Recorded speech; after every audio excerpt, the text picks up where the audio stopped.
Fala galera, tamo de volta, tamo aí bem louco, mais louco lobão. E a aula de hoje é uma aula muito legal, uma aula que em muitos vestibulares vai te ajudar, então quero que você fique comigo, que você preste atenção, que você olhe aqui no grãozinho do olho desse bruxito que tá desse lado da câmera e você vai comigo agora dar uma viajada em algumas coisas que talvez até agora você tenha dificuldade, mas hoje, today, now, vai acabar. Vem comigo, vamos lá então, que a gente vai falar de cromossomos sexuais, vamos falar de determinação sexual. E a primeira coisa que a gente vai entender é o que são esses cromossomos sexuais. A primeira coisa que eu coloco na tela aqui é um cariótipo.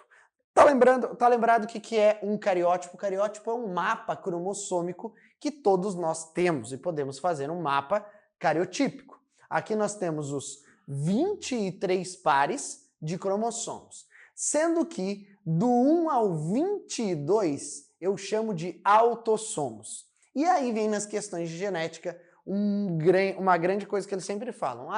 Considerando que tal herança é autossômica. O que ele está dizendo? Ele está dizendo que essa herança, na realidade, está dentro desses 22 pares. Mas essa não é a melhor explicação para você. Eu acho que a melhor explicação é quando eu comparo. Porque existem autossomos, porém existem dois cromossomos que a gente chama de cromossomos sexuais. Alisson, então o que é uma herança autossômica?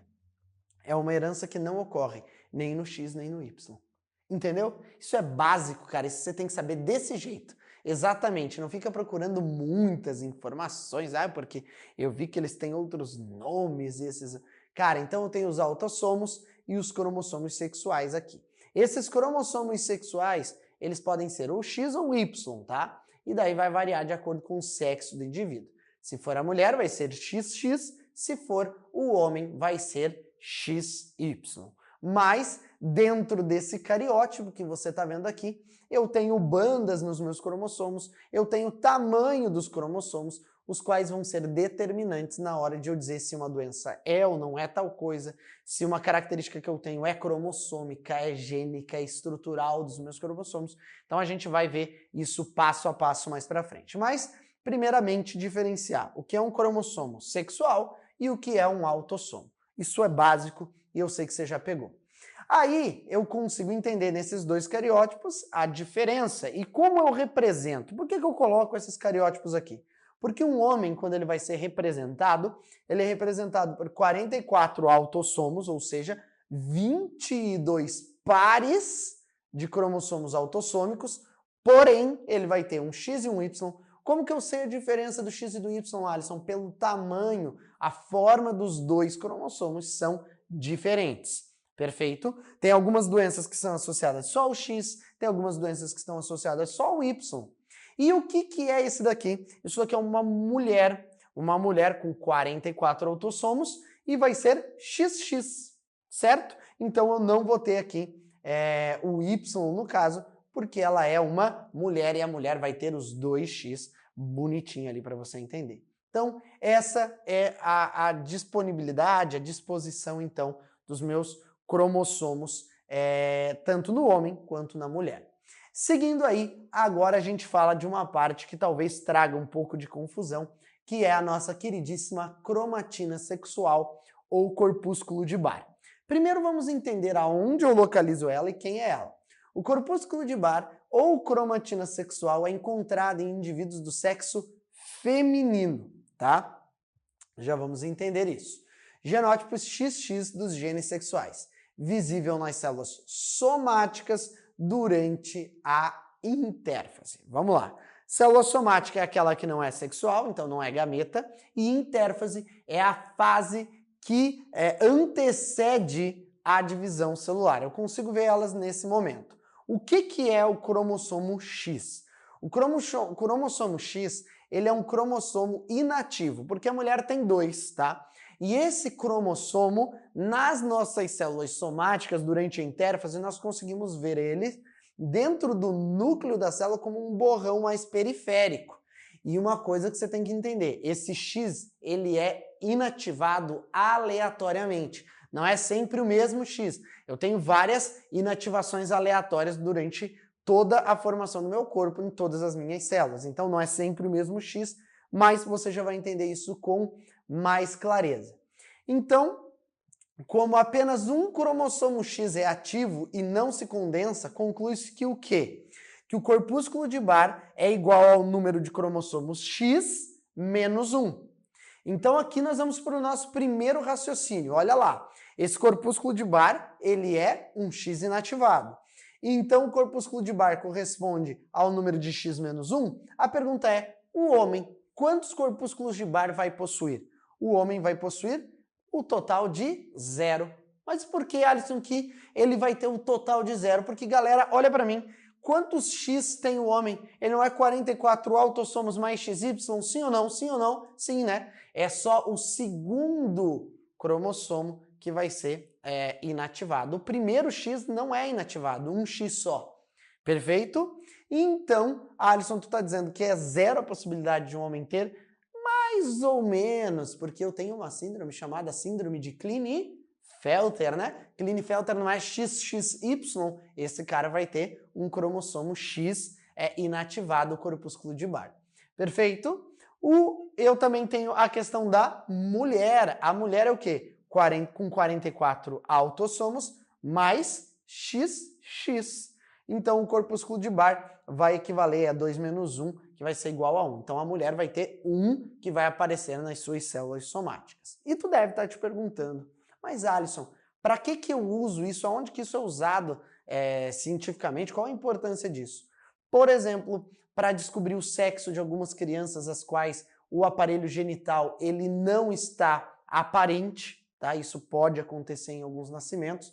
E também para fiscalizar em alguns esportes para ver se determinado indivíduo é homem ou é mulher, porque algumas pessoas podem ter os atributos femininos, porém ser um homem. E uma das formas de conseguir descobrir isso, você passa lá o cotonete na boca, tira a célula da mucosa bucal, vai ao microscópio e vê, não, esse aqui tem cromatina sexual, é uma mulher. Certo? Então, a cromatina ela vai estar presente quando eu tenho 2x. Mas, Alisson, em o caso do Klinefelter, daí o Klinefelter vai ter outras possibilidades ainda de análise. Mas essa é uma coisa que você tem que ficar muito esperto. Então, o corpúsculo de Barr, ou cromatina sexual, é um X inativado aleatoriamente. Ele também está condensadinho ali dentro durante a intérfase. Mas olhe no fundo do meu olho, é aleatório. Mas Alisson, por que tu está insistindo no aleatório? Por causa desse exemplo que eu vou te citar agora. Olha que loucura, eu tenho aqui então gatos machos, certo? Esses gatos machos, eles vão possuir então genótipos possíveis. Eles estão associados ao X, tá? Essa característica da cor da pelagem dos gatos. E existem duas possibilidades. O gato macho pode ser Xão, Pzinho, Y, ou Xão, Azinho, Y. Então, o que eu quero te dizer? Que não existe possibilidade de ter um gato macho, no caso, a essa característica, com a cor dos pelos misturada. Então, o gato macho ele vai ser uma coisa ou outra coisa. Por quê? Porque essa característica está associada ao X. Quer ver como que acontece nas fêmeas? Nas fêmeas eu já consigo ter ali algumas características diferentes. Eu posso ter o que vai ser misturado, que vai ser o amarelo com faixas pretas, eu vou ter o preto e eu vou ter o amarelo. Porém, contudo, entretanto, eu ainda tenho um gene que serve para inibir ou para mudar essas características. Como assim, Alisson? Primeiro, eu tenho um gene S autossômico que contribui para isso. Imagina um gato assim com mais uma cor branca. Ah, lembrou? Existe, né? É o chamado gato cálico. Eu vou colocar imagens para vocês lembrarem. Só que eu ainda tenho um gene que é o gene W, que ele vai ter ação epistática sobre todos os genes que estiverem aparecendo e a coloração desse indivíduo vai ser toda branca. Quer entender como isso acontece? Vem comigo. Olha só. Ali eu tenho o gato preto, né? Já vamos se benzer, já vamos passar aí, gato preto. Truco. O que eu tenho? Esse gato preto, ele vai ser, então, todo no XPzinho Y. E a outra possibilidade do macho seria esse aqui, que vai ser o amarelinho. Perfeito? O que eu tenho de característica, tá? Para as fêmeas? pode ser com faixas de outra cor, faixas pretas, pode ser preto ou pode ser o amarelinho. Mas aqui que vem a cereja do bolo. Se ele tiver a ação daquele gene autossômico S, o que vai aparecer? Vai aparecer o gato cálico, que é esse cara que vai ter 3 cores diferentes. E tu pode ver que não existe um padrão de cor. Por quê? Porque o gene... Lembra o que eu te falei? Porque o cromossomo X, ele é inativado aleatoriamente. Perfeito, amores? Então, é isso que vai causar grande diferença nesse processo. E aqui eu tenho o cara que vai ter o gene epistático ali, ó, que vai ser o gato todo branco, que vai ser essa belezura de gato aqui. Então, essas serão as correlações, certo? E como que ocorre a determinação em abelhas, tá? Isso também tem a ver um pouco com isso. Então, só para a gente ver que é uma forma diferente, eu sei que a rainha ela é 2N e que o zangão ele é N. O que que acontece?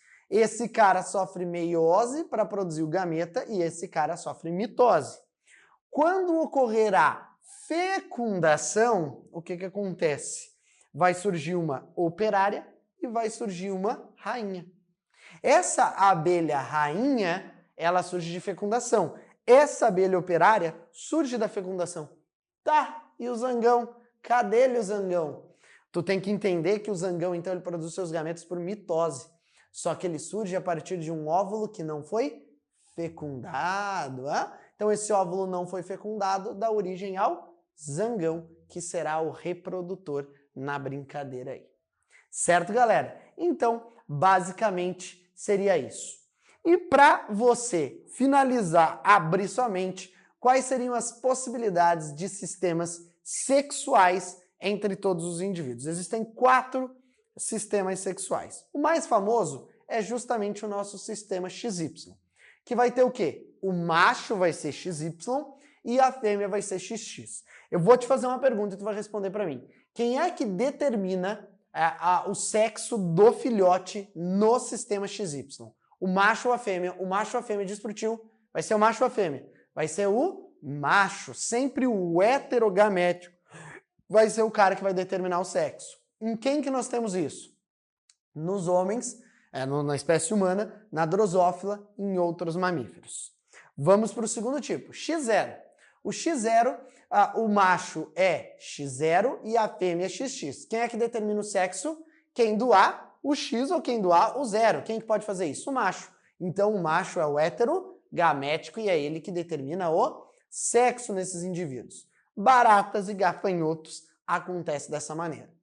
Aí vem os dois que eu quero que você fique muito atento, porque muda um pouco o padrão. A gente sempre fala para vocês já devem ter ouvido de vários professores que foram de vocês, que quem determina o sexo na espécie humana é o homem, porque ele fornece o X ou o Y. E agora, no ZW, ele acontece um pouco diferente. Por quê? Porque a fêmea é o ZW. Então, quem que é o diferente? Quem que é o heterogamético? Hétero, diferente. Quem que é o heterogamético? A fêmea. Então, eu vou te fazer uma pergunta. Então, quem é que determina o sexo? O macho ou a fêmea? A fêmea. E eu tenho que ficar muito esperto com isso, cara. Por quê? Porque senão dá ruim. Olha só quais são os exemplos. Aves, mariposas, peixes e anfíbios. Esse exemplo de baixo caem muito em vestibulares. Então, fique esperto para lembrar do homogamético e heterogamético.